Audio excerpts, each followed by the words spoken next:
পোহৰৰ উৎসৱত সৰ্বত্ৰ জনকণ্ঠক শ্ৰদ্ধাঞ্জলি। বিহপুৰীয়া কালী পূজা মণ্ডপত বাক্সাৰ কাৰাগাৰ। পূজা মণ্ডপত অসমীয়াৰ বাবে দানৱৰূপী সিদ্ধাৰ্থ শৰ্মা আৰু শ্যামকানু মহন্ত। বাক্সাৰ কাৰাগাৰখনেই মণ্ডপত থিম বিহপুৰীয়া পূজা কমিটিৰ। জুবিনদাৰ কাৰণে আমি এই বস্তুটোলৈ ভাবি পেলাই এইটো বনাইছোঁ আৰু আমাৰ এটাই উদ্দেশ্য, যি হওক যেনেকাই হওক আমাক জুবিনদাৰ বাবে ন্যায় লাগে।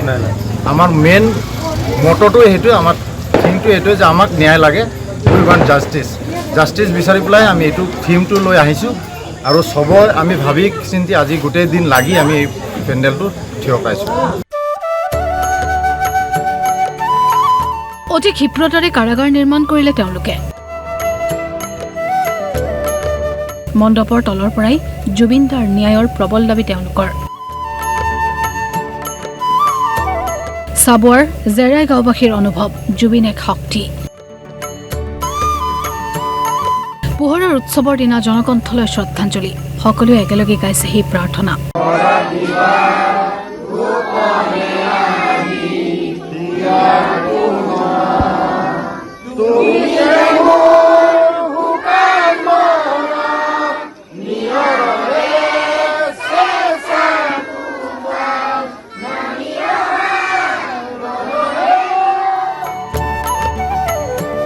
জেৰাই গাঁওবাসীৰ অনুভৱ, জুবিন কেৱল গায়ক অথবা শিল্পী নহয়, জুবিন এক শক্তিৰ নাম।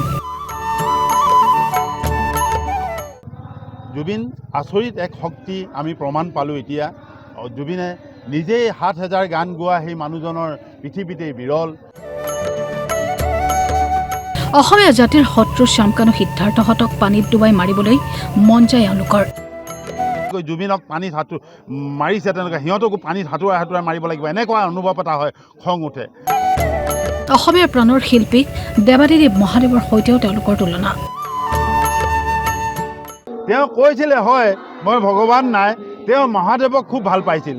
মহাদেৱক যেনেকৈ মহাদেৱৰ যিকোনো বস্তু তেওঁ আঁকি ভাল পাইছিল, মহাদেৱে যেনেকৈ দান দি ভাল পাইছিল, তেওঁ দান দিওঁতে আকৌ শেষত যেন তেওঁকে অত্যাচাৰ কৰিলে। দীপাৱলীৰ নিশা কাছাৰৰ কাটিগড়াতো জুবিন বন্দনা। নৈৰ সুঁতিত ভাহি গ'ল হাজাৰ হাজাৰ বন্তি। এবাৰ দীপাৱলীত নাই উৎসাহ, নাই আনন্দ, নাই প্রাণ খেলা হাঁহি।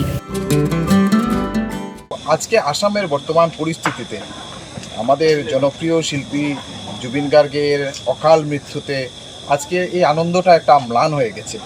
ঠিক মানুষ আন্তরিকভাবে উৎসব করছে, ধর্ম পালন করছে, কিন্তু আন্তরিকভাবে আতশবাজি ফুটিয়ে যুবকরা, বাচ্চারা ঠিক মন আনন্দ উপভোগ করতে পারছে না। বঙাইগাঁৱৰ নোয়াগাঁৱত কালী পূজাৰ শ্ৰদ্ধাঞ্জলি অনুষ্ঠান। পোহৰৰ উৎসৱত পথত জ্বলাইছে চাকি, জুবিনদাই ন্যায় পাবই লাগিব। শ্যামকানুহঁতৰ দৰে জাতিৰ শত্ৰুক শীঘ্ৰে কঠোৰতম শাস্তি বিহাৰ দাবী উদ্যোক্তাৰ।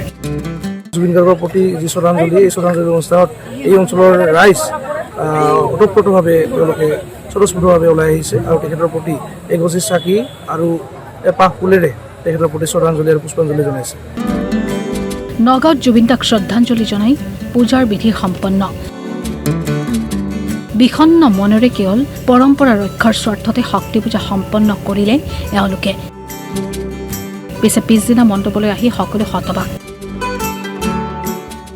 মানে আমাৰ যোনটো পূজাটো হৈছিলে, পূজাটো হোৱাৰ পিছত আমি মোটামুটি ধৰক না 12:30 এটামানত গুচি গ'লোঁ। তাৰপিছত আমাৰো ইয়াৰ কিছুমান মেম্বাৰ আছিলে 2:30 আহিছিলে। তেতিয়া পূজা যেনেকুৱা আমাৰ হৈছে নৰ্মেল পজিশ্যনতে আছিলে, মূৰ্তিও একদম জেগাত আছিলে। তাৰপিছত যেতিয়া ৰাতিপুৱা ভাগত আহিলে মূৰ্তিখন পূৰা আপোনাৰ মানে উল্টা ছাইডত হেৰি কৰা আৰু আপোনাৰ বাওঁ হাতৰ আপোনালোকে চাব এটা আঙুলিও ভাঙা। তাৰপিছত গোটেইখিনি বস্তু একদম ওলট পালট কৰি থৈ গ'ল পূজাস্থলী যিখিনি আছিলে।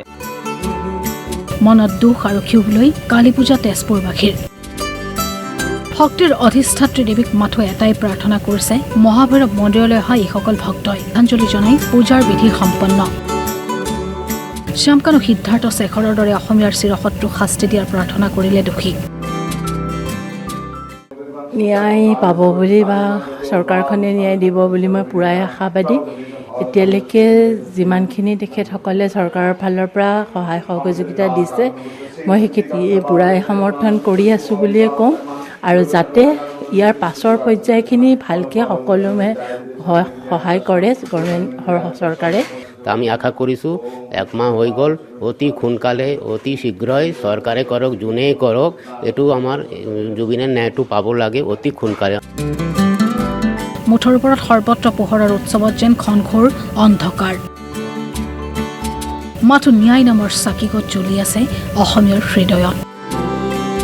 Bureau' report, DY365।